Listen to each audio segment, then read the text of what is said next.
यार 9:15 का टाइम थी गए ते अजन तक एक पेशेंट भी नहीं आया।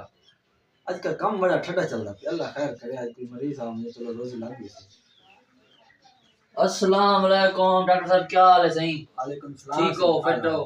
यार एक मरीज तो देख लियो यार, तबीयत ढेर सारी खराब हो जी।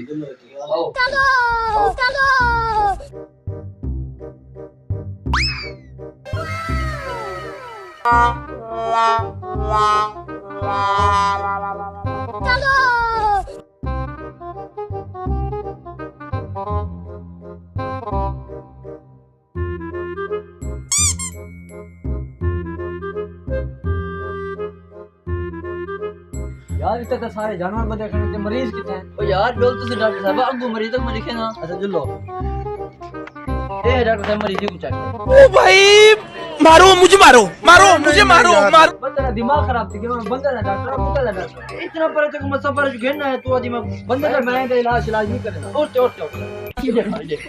ए तू बंदे का डॉक्टर और झाड़ मेरे कुत्ते का इलाज क्यों करे नहीं? तो मैं पौड़े थी यार, चेक करे ना करे और देख रहा मैं इतना सफर तक घेरना है तेरे वाजो में कुत्ते इलाज करना कर बंदे यार ये कितना